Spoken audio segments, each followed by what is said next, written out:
Hello everyone, in this video we are going to understand how to make an ESP01 control an LED strip. These LED strip I'll be essentially using for the home decor, and ESP01 will be hosting a web page that it will give a control to the user for turning it on and off and also controlling its brightness.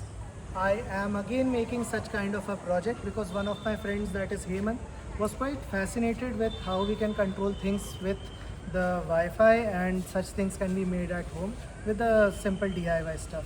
So Hemant, what are the things you wanted in this kind of project, and what made you want the same thing as I deployed at my home?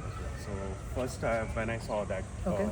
the DIY project itself, so Mm-hmm. I was very fascinated at the beginning, Okay. like how it is working. Okay. So I was like wanted to have that same setup in my home as well. In the previous project of mine that I used and deployed at my home, which essentially Hemant liked, what I mainly used was the physical control that I can always approach to the device and control the brightness or switch on of the LED. So I used a rotary encoder, but aligning it with the ESP01 raised the pricing and the component cost of it. Essentially I has to be using the capacitor, the transistors, to just manage the limited GPIO pins of ESP01. So in this particular project I will not be involving the potentiometer, or you can say the rotary encoder. It will be just a Wi-Fi controlled setup. And even in the previous project that I created, I didn't use the physical controls much. Eventually I ended up with using the Wi-Fi controls. Understanding the details of how IRLZ. Hey, let's get started. So let's have a look at what we need. So first is the self-adhesive LED strip. This is a 5 meter long LED strip which has the plus and the minus marking all over. And to package my LED strip into a good enclosure, this is called a profile lighting, which is easily available over the market. It comes in two parts. One part is the surface from where the light glows, and other part is the aluminum casing on which the LED strip, because it has the adhesive behind it, can stick. And for this we also need some clips. So at the side part of it we can use these dust protective coverings. Okay. And the next one we'd use is a clip. This is a clip on, so the aluminum casing has a etching so that this clip can grab it. We are going to use the LED driver SMPS. It accepts a 220 volt alternating current from this side, and the output is 12 volt 2 ampere for the LED. So it has the plus and the minus marked over the casing itself. Since this is an ESP01 project, I will be using a buck converter to step down the 12 volt input to a 3.3 volt input for the ESP01 module itself. This kind of a buck converter has the short pins which I can select the voltage that I want to extract, and for this one I will be shorting the 3.3 volt pins.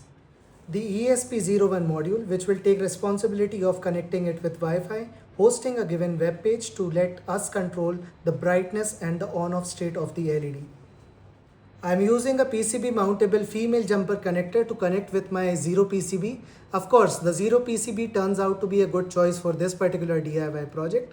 And here I have used the PCB mountable connectors for keeping the power input and output seamless. So entire circuit would be created on this particular small size Zero PCB to power our high voltage circuits and drive them through our ESP01 based low voltage logical circuits. Here I am using the IRLZ44N N-channel MOSFET. A quick note about programming the ESP01. I am using the ESP01 USB adapter. It's easily available over the market. I have made changes to this to keep the pins of it to the programmer and the executing mode. So all you have to do is just plug in over here, and then you can use it over the USB.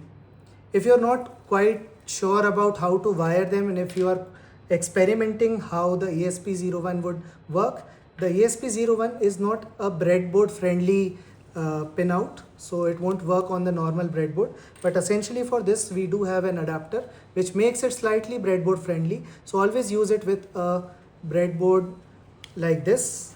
So this becomes the adapter, and here it's aligned with the breadboard, and you can plug in the ESP01 this way. Now to understand the wiring, We'll first look at the leftmost side where we are providing the actual power, that is the 220 volt AC from our regular home provided power supply, which is getting fed into the LED power supply, and it is giving out a DC 12 volt 2 ampere, the output of which are being fed into the buck converter as well as the MOSFET and so on.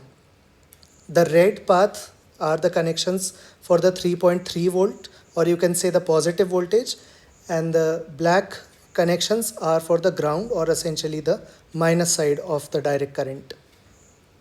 Now, at first we do have the buck converter, which I have short to 3.3 volts. This is a pretty simple wiring. So we'll hop over to ESP01, from where I have connected the RX pin, you can see in the green color, along with a 220 ohm resistor in the series to the gate pin of the IRLZ44N MOSFET.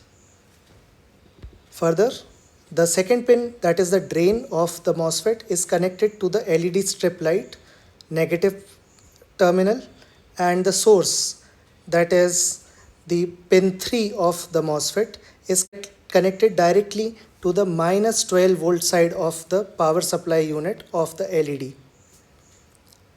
As I mentioned that we have to have that ground thing or unified to every point. So the black wires that you can see, all the grounds are connected together.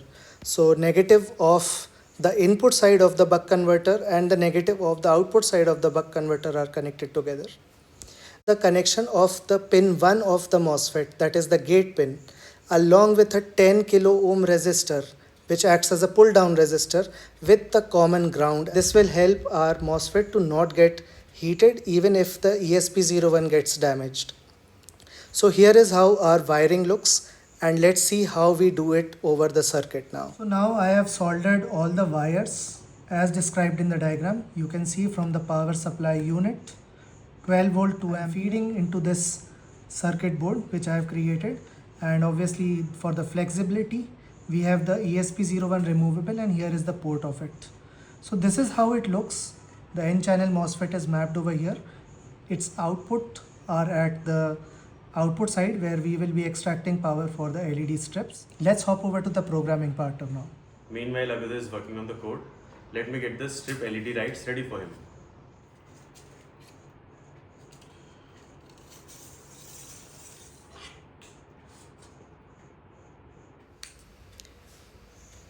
As in every time practice, I upload all my code and the essential files regarding this along with the wiring diagrams into my GitHub repository. And here is where you can find all the related files and the explanations of the wiring that I have used in this particular project. Of course, the link to these are in the description of this video. Let's quickly understand directly for this particular project, that is the ESP01 dimmer switch. We first have the ESP dimmer switch INO, which is the sketch file for uploading it over your ESP01.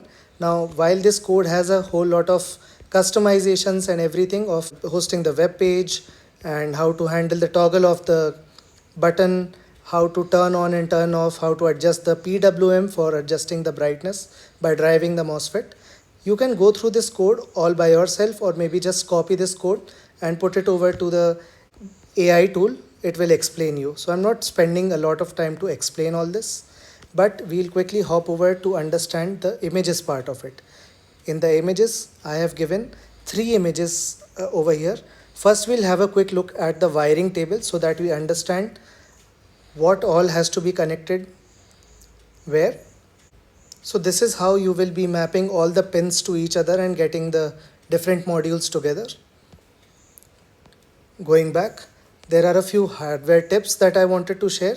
These are essentially from the Gemini chat that I got. So they are like pretty much generated by the AI when I asked it to let me know the steps that make my project better. I'll just point those out, that we have to put the enable pin of the ESP01 to 3.3 volts. This is a general practice whenever we are working or deploying the ESP01 with the executable code. The common ground is the king. This means you have to ground all the units together. So ground pin of everything should go into the one ground, they should be unified. Next is the heat management part. Since we are already using IRLZ44N, it should not get very much hot on just a 2 ampere current. Hopping again back, there is a file called wiring diagram PNG, and this will open all the wiring diagram for you. So this is how it looks. It particularly hosts a web page, although it has brains to connect with the available networks. But right now I've connected it with a known network all by itself. And here is how the UI of it looks. So you have an option to turn it on, and that turns on the LED strip light. If I have to decrease the brightness, I can go with it. So I can make it less or make it to 100%. Let's see it in action.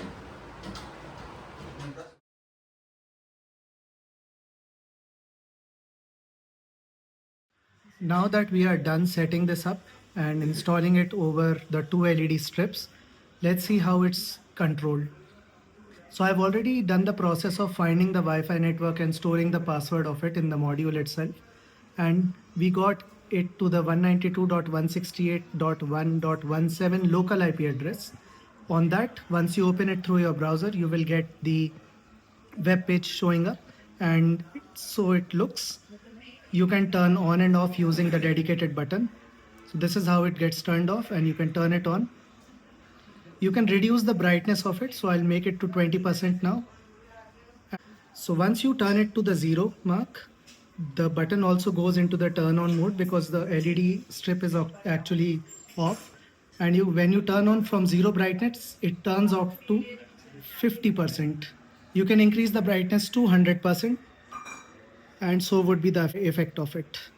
So that was how it looks. You can view how it was made. Thank you so much for watching this video and staying until here. I'm especially thankful to my friend Hemant because on his ask I had to make it again and we could get a video tutorial out of it. Until we meet with a new project. So guys, like, share and subscribe.